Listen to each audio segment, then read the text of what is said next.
आदाब, बांग्लादेश में एक बार फिर खुशामदीद।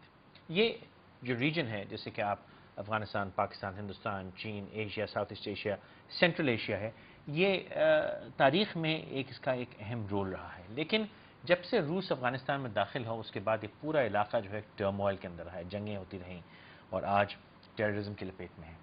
लेकिन इसके अलावा पिछले 20 साल में तकरीबन अगर देखा जाए तो एक इकोनॉमिक बूम भी आया है इस इलाके में।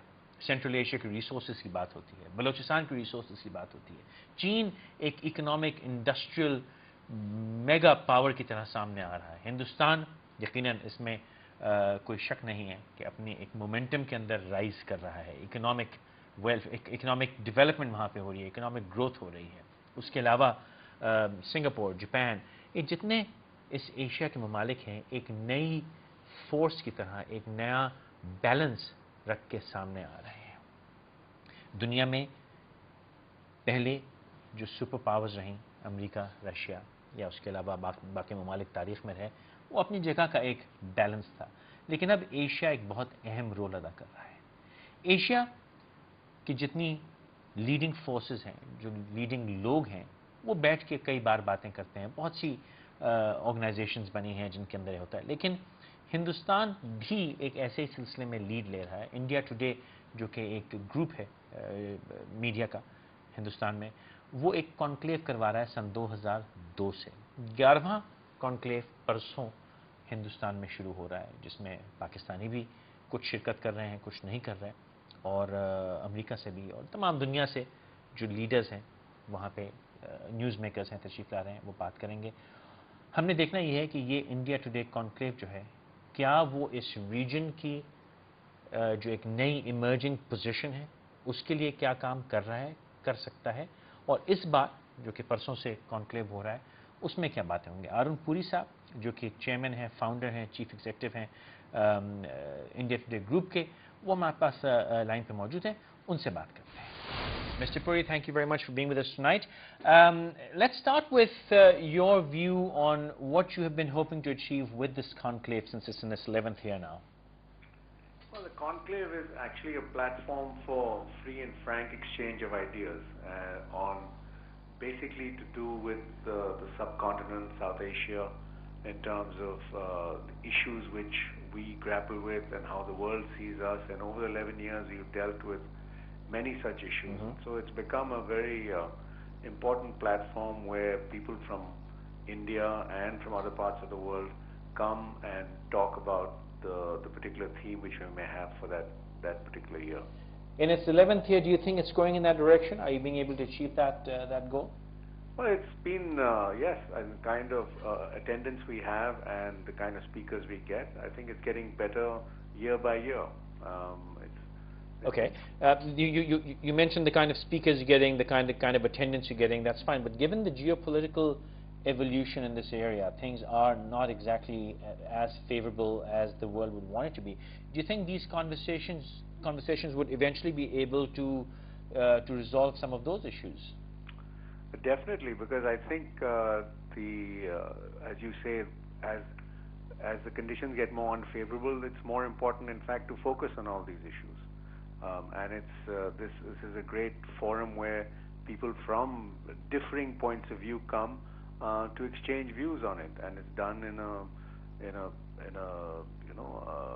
a proper manner where everybody's views are heard, questions are asked, people are debating the whole issue. So I think in the end you come up with some, maybe at least a better perspective on the particular issues which are being discussed.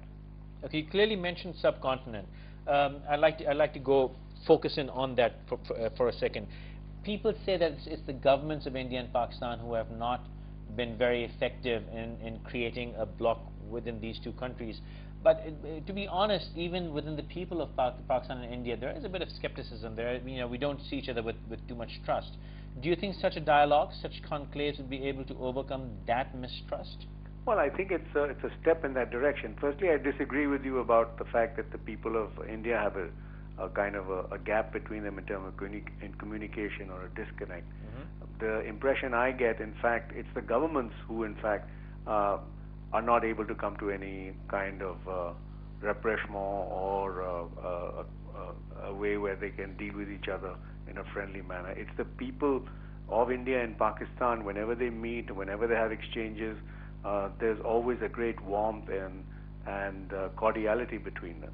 So I don't think that that gap exists to that degree. We've had leaders from Pakistan here, right from Benazir Bhutto to President Musharraf, and they've all been, although people in India don't agree with a lot of what they said, but they listen to them and exchange views with them, and it was one of the most interesting sessions we've ever had. Well, that's exactly what I meant. That even though I agree that the governments are the ones who've not been able to come to a solution, but as you said, even people of India may not necessarily agree with what the leaders say, and thus there is a continuing rift. And I'm hoping that you'd be able to such a conclave would be able to overcome those differences, and we'd be able to see more eye to eye. Well, when I say that people didn't agree, meaning there were some people who asked questions which didn't agree with, say, what President Musharraf said. But there were a lot of people who got an exposure to a Pakistani point of view of the same issues which India may have got a different view on. And that definitely made people think. And I think that's the idea of the conclave, is to make people think. Okay. In the recent couple of months, there's been a lot of hoo-ha, especially in Pakistan, about giving India the most favored nation status. There's huge skepticism in our press, within our people as well, but there's also been some people who favored it. How would you respond to that skepticism? I think it's a most important step which we should take. That this is a step forward, and this is something which should be encouraged from both sides in both countries. Do you think such a step would serve a bigger purpose than just a political or a goodwill gesture, or would it actually bring the two nations together? Because what I'd like to see, and I'm sure what you'd like to see as well, is India and Pakistan coming together as a stronger bloc, not just two countries who are loggerheads with each other, but as a stronger bloc taking Asia together. Would you think such a conclave can and the most favored nation status would be able to achieve that? Well, it's a step in the right direction. I mean, we should have access to each other's markets. We are two big countries. There is no reason why this kind of association shouldn't take place. It's happening all over the world, and there's no reason why it shouldn't take place except for the political reasons which we seem to be stuck on. Absolutely. Theoretically, I fully agree with you. There's no reason this should not happen, and the rest of the world does that. But it'd be fair to say that in this region, SAARC hasn't been as successful as you would have liked it to be, one. And even India's relationship with Bangladesh or Sri Lanka in terms of economic and business hasn't been as successful as we'd all love to see. Why would that be? Well, I think that it's basically political leadership and domestic compulsions, political compulsions from any of these countries. The reasons why these things don't happen is not for any fundamentally wrong reasons, but basically because people have other political compulsions within their own domestic electorate. And they cater to that or pander to it. I don't agree with it. But if you looked at it in real terms of what should be done, and if there was that kind of leadership which could deliver this kind of things on the ground, that's what should happen. Right. So what I was saying was that, I fully agree with you that theoretically it has to work, it should work. But when you said domestic pressures, what exactly, if I may request you to elaborate on that? Well, it could be to say maybe you gain popularity amongst your electorate by being anti-Indian, or here by being anti-Pakistani, that it appeals to a certain segment of the electorate, so you take extreme positions. You don't want to resolve issues because, again, it appeals to a certain vote bank. So I think those are the compulsions which leaders have here. Maybe that's the price of democracy, but I think it's a wrong way to do it, because leadership should overcome these things. Given the stalemate, which is a very unfortunate stalemate that we are in, do you feel that the majority, you said a segment of the society, but wouldn't it be fair to say that maybe very, very unfortunately, and I hope you say no, that the majority is taking it in that direction, that we do not want to come together, or the majority has been sort of stereotyped and sort of fed into this notion that India and Pakistan should not come together? I think the majority want to come together. Mm-hmm. There is only the extreme minorities which seem to get a better share of voice than the silent majority. People want to get along. People want to move ahead. I think at least in India, the aspirations are purely economic. People want to have a better life. They want good education for their children. They want health care. They want better roads. They don't care which political party is there anymore.